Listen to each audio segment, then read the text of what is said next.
Hello guys, मेरा नाम भावना सिंह है। आज हम पढ़ने जा रहे हैं क्या रिलेशनशिप है हमारी total product and marginal product के अंदर, क्या रिलेशनशिप है और एवरेज प्रोडक्ट और मार्जिनल प्रोडक्ट के अंदर क्या रिलेशनशिप है।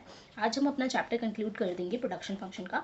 रिलेशनशिप समझने से पहले मैंने आपको एक लास्ट टू लास्ट एक वीडियो है, आई गेस 20 नंबर की एक वीडियो है, जहाँ पे average product, marginal product, total product के बीच में पूरा डिटेल्ड मैंने समझाया हुआ है क्या होता है, मतलब इनका क्या, इनके किस तरह क्या फॉर्मूला है इनको कैलकुलेट करने का, total product, marginal product, average product को किस तरह से कैलकुलेट किया जाता है। टोटल प्रोडक्ट, टोटल प्रोडक्शन कितना है वेरिएबल फैक्टर्स का और फिक्स फैक्टर्स का मिलाकर। एवरेज प्रोडक्ट क्या है, हर यूनिट ऑफ वेरिएबल फैक्टर्स के साथ कितना एवरेज प्रोडक्ट आ रहा है, यानी total product divided by units of the variable input.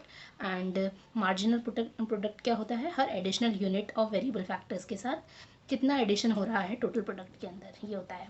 Generally meaning मैंने आपको बता दिया था उसके अंदर, आप बहुत लंबी तो नहीं है, बट हाँ वो बहुत डिटेल्ड मैंने आपको वहाँ पर समझाया था। अगर आपको इनका मतलब ही नहीं पता तो प्लीज़ आप एक बार वो वीडियो जाकर देख लीजिए। नाउ इनके बीच में अगर हम रिलेशनशिप देखें क्या होता है, तो फिक्स फैक्टर मैंने आपको बताया था फिक्स ही रहेगा, 1 1 1 1 1 वेरिएबल फैक्टर्स बढ़ता है।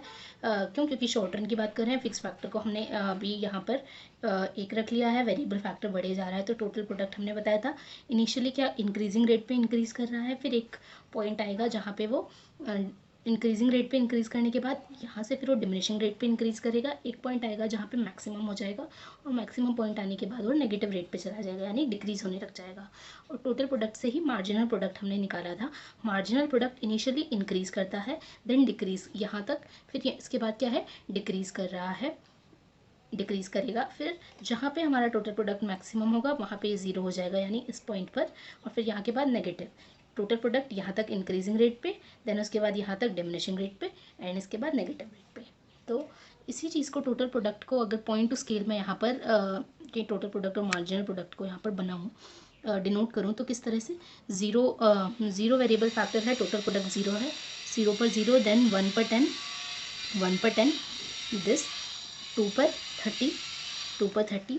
इसको अगर हम मैं ज्वाइन कर दूँगी, मैंने यहाँ पे पहले ही बना के रख लिया था so that easily time waste ना हो इस चीज़ के अंदर।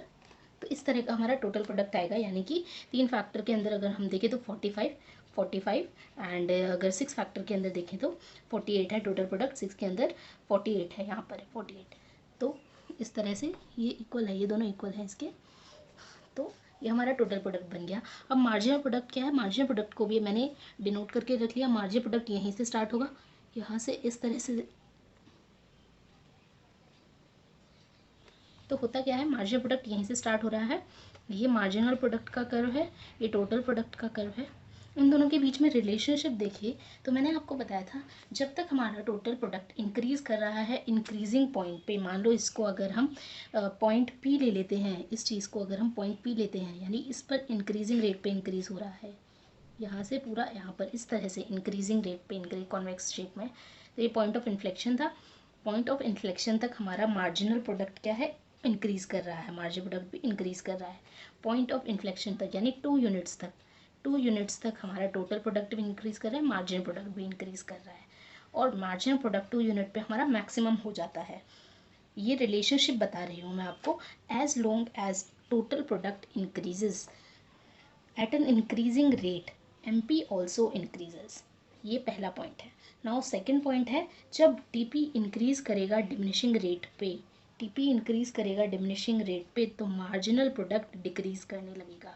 यानी इस पॉइंट तक, इस पॉइंट तक क्या हो रहा है, मार्जिनल प्रोडक्ट डिक्रीज कर रहा है। इस पॉइंट तक क्या हो रहा है, इंक्रीजिंग रेट पे था, तो इंक्रीजिंग रेट पे होगा तो मार्जिनल प्रोडक्ट मैक्सिमम। पहला पॉइंट है,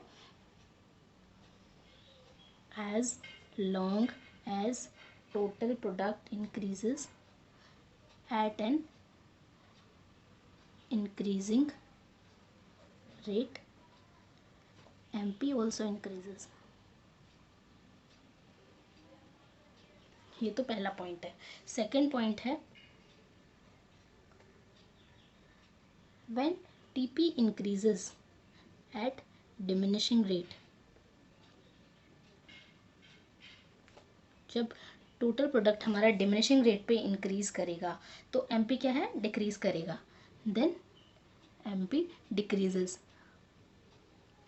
तो एमपी क्या करेगा, डिक्रीज करेगा। ये कब हो रहा है, जब 3 यूनिट्स ऑफ लेबर आपने देखा, 3 यूनिट्स ऑफ लेबर के बाद जब हमने, और 5 यूनिट ऑफ लेबर तक, 5 यूनिट ऑफ लेबर तक, 3 से 5 यूनिट ऑफ लेबर तक क्या है, टोटल प्रोडक्ट इंक्रीज कर रहा है, लेकिन डिमिनिशिंग रेट पे। तो मार्जिनल प्रोडक्ट क्या है हमारा, डिमिनिश हो रहा है, यानी कम हो रहा है।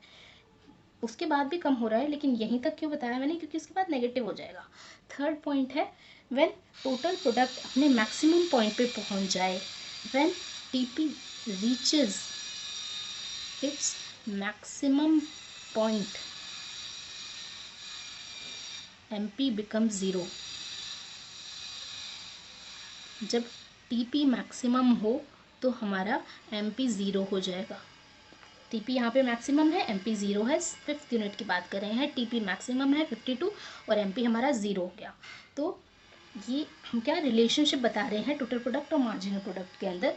4th पॉइंट है हमारा, जब टीपी हमारा डिक्रीज करने लगेगा, व्हेन टीपी स्टार्ट्स डिक्रीजिंग, तो मार्जिनल प्रोडक्ट हमारा नेगेटिव हो जाएगा।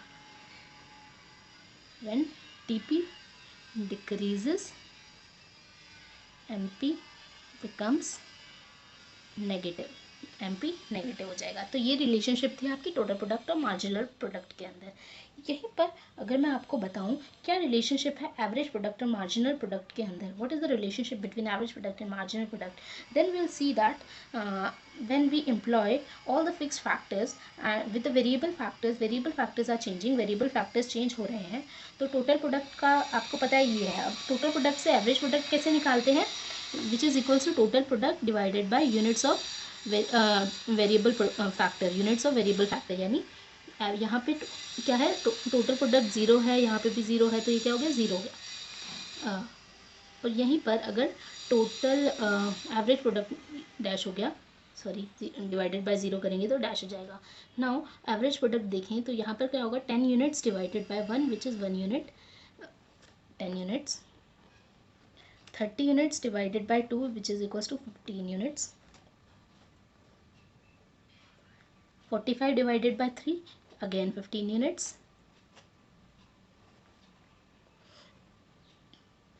52 divided by 4 which is 13 units, 13 4 जा 52, 52 divided by अगर 5 करेंगे तो 10.40 आएगा, 10.40 आएगा। एंड 48 डिवाइडेड बाय 6 करेंगे अगर हम, 48 डिवाइडेड बाय 6 यानी total product divided by units of variable factors. 48 total product है, वेरिएबल फैक्टर 6 यूनिट्स है, इसको डिवाइड करेंगे तो आप देखेंगे वेरिएबल आएगी 6 जा 6 कितने जा 8 जा 48 आता है 8। तो एवरेज प्रोडक्ट को यानी ज़ीरो पे डैश है, अभी हमने पहले यहाँ पे मार्जिनल प्रोडक्ट को डिनोट करके रख लिया, सेम पहले वाला ही है -4, तो वही मैंने डिनोट करके रख लिया। मार्जिनल प्रोडक्ट और एवरेज प्रोडक्ट में रिलेशनशिप देख रहे हैं। अब एवरेज प्रोडक्ट को डिनोट करते हैं, ज़ीरो पर ज़ीरो है, ज़ीरो पर डैश है, सॉरी यानी इन्फिनाइट है। नाउ 1 पर क्या है, 1 यूनिट ऑफ वेरिएबल फैक्टर्स पे 10 एवरेज प्रोडक्ट है, 1 पे क्या है 10 है, 1 पे क्या है 10 है, यहाँ से एवरेज प्रोडक्ट स्टार्ट होगा। 2 पे क्या है 15 है, 2 पे क्या है 15 है, ये रहा। 3 पे भी 15 है, 3 पे भी 15 है। 4th यूनिट पर क्या है 13 है, 4th यूनिट पर 13 है हमारा एवरेज प्रोडक्ट, यहाँ कहीं पर 13 है। 5th यूनिट पर क्या है 10.40 यानी 10 से थोड़ा बहुत बड़ा हुआ है, ये रहा। नाउ 6 यूनिट पर 8 है, 5 6 7 8 यहाँ कहीं बीच में है, ये 8 6 यूनिट पर। इसी चीज़ को अगर हम ज्वाइन करें तो इस तरह का हमारा क्या आता है, इस तरह का ग्राफ आएगा, इस तरह का ग्राफ आएगा। इस चीज़ को अगर हम देखें तो रिलेशनशिप क्या है, कैसे समराइज़ करेंगे एवरेज प्रोडक्ट और मार्जिनल प्रोडक्ट की रिलेशनशिप। जब तक हमारा एज लॉन्ग एज, जब तक हमारा मार्जिनल प्रोडक्ट, ये क्या है मार्जिनल प्रोडक्ट का कर्व है, ये क्या है एवरेज प्रोडक्ट का कर्व है, जब तक हमारा मार्जिनल प्रोडक्ट बढ़ा हुआ है, क्या है मोर है एवरेज प्रोडक्ट से सॉरी गाइस, एवरेज प्रोडक्ट से, तो एपी क्या है हमारा राइज हो रहा है। यानी जब तक हमारा मार्जिनल प्रोडक्ट बड़ा है 15 20 यहाँ तक बड़ा है, तो क्या है एवरेज प्रोडक्ट हमारा क्या हो रहा है राइज हो रहा है, that is up to the second unit तक राइज हो रहा है, सेकेंड यूनिट तक राइज हो रहा है, सेकेंड यूनिट तक राइज हो रहा है। तो पहला पॉइंट क्या होता है, as long as MP is more than AP, AP rises यानी सेकेंड यूनिट तक। एज लॉन्ग एज हमारा मार्जिनल प्रोडक्ट बड़ा है एपी से तो एपी हमारा राइज हो रहा है। जब एमपी इक्वल हो जाए एपी के, यानी थर्ड यूनिट पर आप देखेंगे एपी और एमपी क्या है, कोइंसाइड हो रहे हैं, यानी एक दूसरे के अंदर 15 और 15 यानी ये दोनों इक्वल हो गए हैं थर्ड यूनिट पर ये दोनों इक्वल हो जाएं, यानी जब M P is equals to A P तो ए पी अपने मैक्सिमम पॉइंट पर होगा। तो ए पी क्या है, अपने 15 उसका मैक्सिमम पॉइंट है, उससे पहले भी था मैक्सिमम पर, मतलब लेकिन ज़रूरी नहीं है, ये तो इसी एग्जाम्पल में हो रहा है, ज़रूरी नहीं है उससे पहले भी 15 नहीं हो। तो जहाँ पर हमारा ए पी और एम पी इक्वल हो जाए वहाँ पे ए पी अपने मैक्सिमम पॉइंट पर होगा। सेकेंड पॉइंट है when M P is equals to AP, AP is at maximum point, maximum point पर है। नाउ थर्ड पॉइंट है कि जब MP हमारा कम हो, इसके बाद क्या हो रहा है, देखो MP नीचे चला गया, यानी अभी तक MP ऊपर था फिर इक्वल हो गया, अब MP नीचे चला गया। जैसे ही हमारा MP एवरेज प्रोडक्ट से मार्जिनल प्रोडक्ट कम हो जाए, लेस हो एवरेज प्रोडक्ट से, तो एवरेज प्रोडक्ट हमारा फॉल करने लग जाता है। एवरेज प्रोडक्ट क्या हो रहा है, फॉल करने, यानी थर्ड पॉइंट है when MP is less than AP, AP falls। यानी आप देखेंगे फोर्थ यूनिट पर, यानी थर्ड यूनिट पर क्या था, इक्वल हो रहे थे, फोर्थ यूनिट से क्या हो रहा है, जब हमारा MP कम हो गया, AP ज़्यादा है MP कम हो गया, तो 13 AP 13 है, एवरेज प्रोडक्ट 13 है, मार्जिनल प्रोडक्ट 7 हो गया यानी कम हो गया। तो इस पॉइंट के बाद एवरेज प्रोडक्ट हमारा कम ही होगा, यानी डिक्रीज करने लगेगा। 13 से 10, 10 से 8 मतलब कम होने लग गया। तो फोर्थ यूनिट पर, अब फोर्थ पॉइंट क्या है हमारा, उसके बाद क्या होता है, बोथ AP और MP हमारे फॉल करेंगे, लेकिन MP जो है आप देखेंगे हमारा नेगेटिव हो गया है, जबकि AP हमेशा पॉजिटिव ही रहेगा। AP क्या होगा, हमेशा पॉजिटिव ही रहेगा। एवरेज प्रोडक्ट क्यों पॉजिटिव रहेगा, क्योंकि आपको पता है फिक्स फैक्टर तो हमें हमेशा रहेंगे ही, सर क्यों रहेगा, क्योंकि वेरिएबल फैक्टर्स तो हमारे हमेशा रहेंगे ही, यानी टोटल प्रोडक्ट कुछ तो निकालेंगे ना, और वेरिएबल फैक्टर्स रहेंगे ना, इसीलिए हमारा क्या है, एवरेज प्रोडक्ट कभी नेगेटिव नहीं होता या ज़ीरो नहीं होता। तो एवरेज प्रोडक्ट हमेशा पॉजिटिव ही रहेगा, और एमपी क्या होगा, और फास्टर रेट पे फॉल करेगा। यानी ये देखो ये फॉल कर रहा है एपी, लेकिन इतना फॉल कर रहा है धीरे धीरे, और एमपी क्या है, एकदम फास्टर रेट पे फॉल कर रहा है in comparison to the fall of AP. AP के कंपैरिजन में फास्टर रेट पे एमपी फॉल कर रहा है।